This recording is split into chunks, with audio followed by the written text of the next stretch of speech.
Right, hello, Year 4. This is Monday, the 25th of January. Your class text, Rotten Romans. It's a horrible history. So we're going to continue reading it. We've actually got quite far. We're about halfway through the book now. So we're doing well. We're halfway through this this half term. And we're halfway through the book, so we're doing well. This chapter that I'm going to read to you today is all about Rotten Romans, fun and games. These are games that the Roman children, adults as well, maybe used to play in the Roman times. And let's see if you know any of these games, and you may still play them today. So, which of the following modern games do you think the Romans had? Do you think they played hide and seek? Do you think they played tag? Do you think they had computer games? Or do you think they played hopscotch? Maybe they played dolls with moving arms and legs. Maybe they played leapfrog. Did they fly kites? Did they play on seesaws? Did they have building blocks? And did they play on swings? What do you think?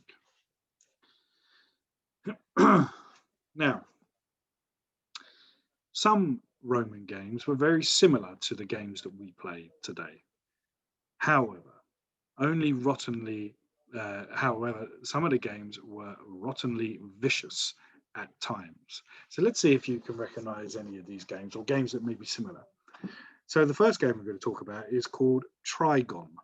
And so the next time your parents slaughter a pig for dinner, ask them for the bladder. It is a part you won't be eating anyway. In Roman times, they used to clean the bladder out and then blow it up like a balloon and then tie the end up. A triangle with sides about 2 meters long is then drawn onto the ground, and a player stands at each corner of the triangle. The bladder ball is passed from one player to another without it touching the ground. Aim of the game is to keep the bladder ball in the air as long as possible. Easy? Then add 2 more balls so that each player has 1. There is no set order for passing the ball, and you may have to pass the ball while receiving 2 from other players.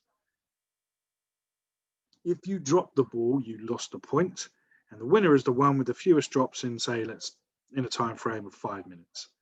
If you can't find a dead pig, then you use a tennis ball. Obviously, the Romans didn't have tennis balls, but you can obviously, if you wanted to try that game at home, you use a football or a tennis ball, not a pig's bladder.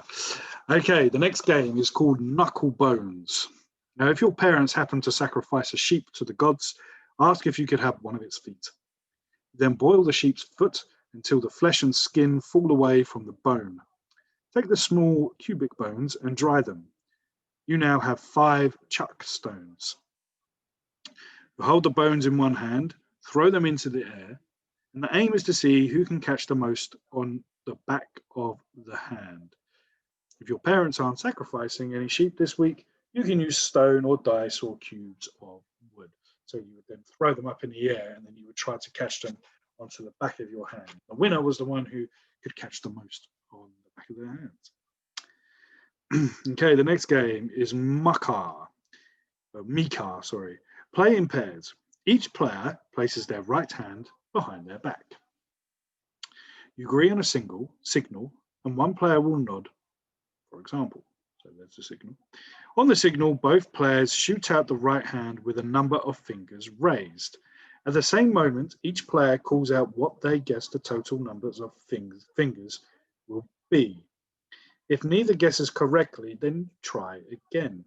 The winner is the first one to guess correctly. Now, it sounds easy, but in fact, the more you play it, the more you learn to use clever tactics. Try and see. So if we were playing, okay, I've got my number ready, okay. I give the signal, and then we release our right hand and show each other. And as we're bringing our hands out, you say the number that you think the other person's got. So ready?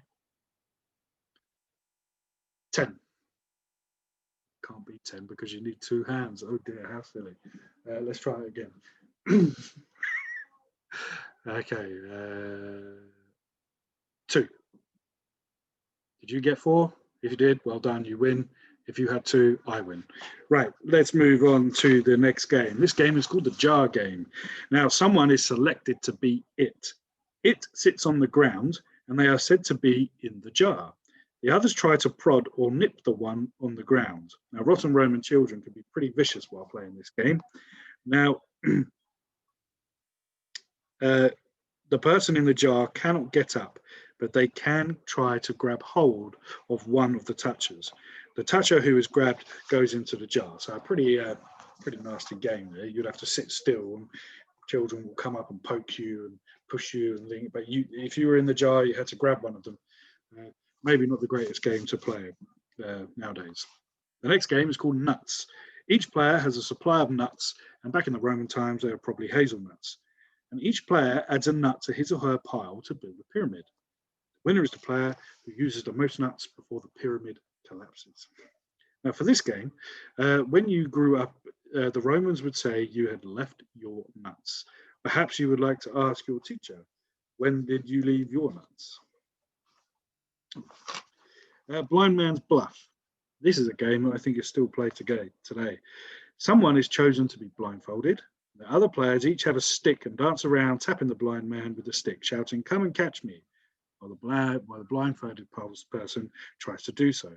If a player is caught, then the blindfolded person tries to guess who he or she is holding. If the blindfold person is right, then the caught player becomes the blindfolded one. They used to play word games as well. So if you like word games or crosswords, then you might like to make a square of words. They should read the same whether they are read from left to right or top to bottom. So here's an example from Reading in Roman Britain, which is now in Berkshire. It was found scratched on a tile. Okay, so these are Roman words here. So sator, arpo, tenet, opera, and rotors. And then when you read down, you've got satar, arepo, tenant, opera, and rotors. So they read the same as they do going across as they do going down. Maybe you could try that one out. Satar means a sour. Arpo is a man's name. Tenet means he holds. Opera means work or deeds, and rotors means wheels. The square has also been translated as the sour arpo that guides the wheels carefully. But some clever person worked out that this was not a word game at all, but a secret, a Christian prayer. Take all the letters out, and you can spell out the word Paternoster. This is Latin for Our Father, which is the opening words for the Lord's Prayer. There are 2 A's and 2 O's left over. These letters represent the beginning and the end to early Christians. It's clever, yes, but is it just a coincidence? Or is it really a prayer? Make up your own mind. Okay, we're going to stop there. And we're going to, in our next time that we read, we're going to be reading about rotten games that the grown-ups used to play in Roman times. So maybe you can relate to some of the games that the children played in Roman times that I've just read. If not, try some of the games out at home. Okay, I will see you in the next video. See you later. Bye.